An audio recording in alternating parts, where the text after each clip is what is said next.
This is Caleb Nichols. We're out at the Mount Carmel Baptist Camp meeting, and while we're here, I thought I'd share a book with you that I think a lot of people like, especially if you like Old Testament studies.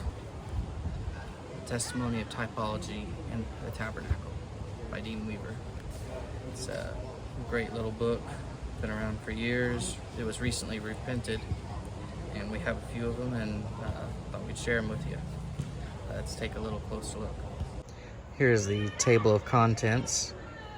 Each of the chapters it covers, and starting with the Ark of the Covenant, table of showbread, candlestick, the curtains, the veil, and the door, all the pieces of the tabernacle and what was in there. And after each section there is some questions if you want to. Some people use this for Bible colleges. We've had some small churches order 15 at a time for some of their little colleges they're doing there at their churches, which is great. But if you're not in a college and you just want for yourself, you can questions there if you want it, but if not, that's fine too. Craftsman, good cloud, pure incense, the brazen laver, altar, wrappings of Levites, just great stuff there. And there's a lot of illustrations. Let me show you that too. Production, yeah, great to see. Look at that. I mean, that's just beautiful illustrations there. And this was very well done. You don't see this many times nowadays.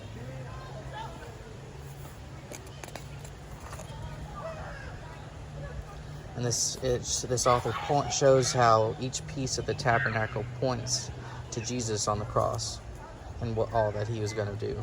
So, I mean, this is just a great study.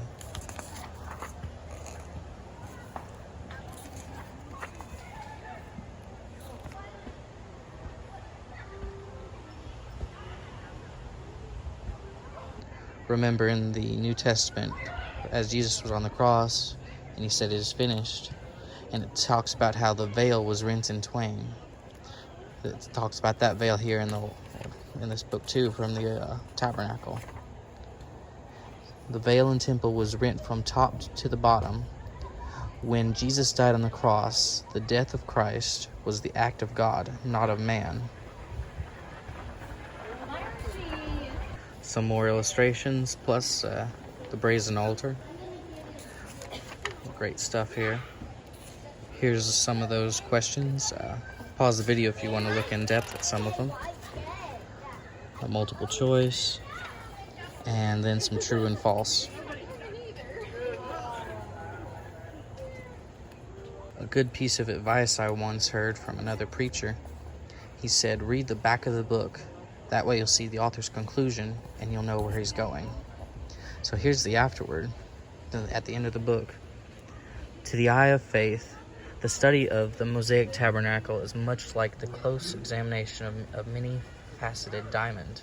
There are many areas of sparkling beauty to captivate the eye, but nothing in any area calls the attention away from the rest. Each area reflects a brilliance all its own, and yet combines with the rest to contribute to the beauty of the whole. And it would be impossible to describe all the beauty with which this diamond of truth shines against the backdrop of the Old Testament.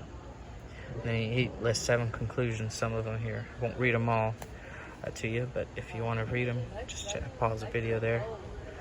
But yeah, just some great stuff.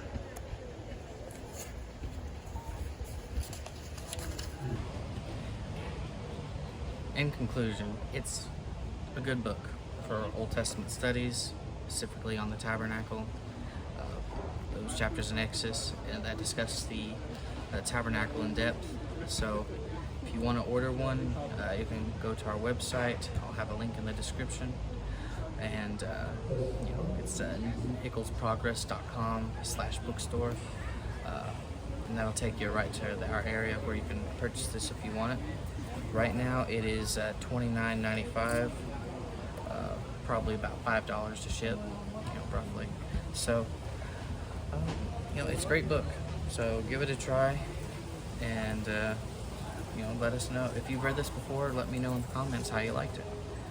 And if you do read it, then come back to the video whether that's, you know, a year from now or whenever, and tell me what you thought. So, yeah. Well, thank you for your time. See you next time.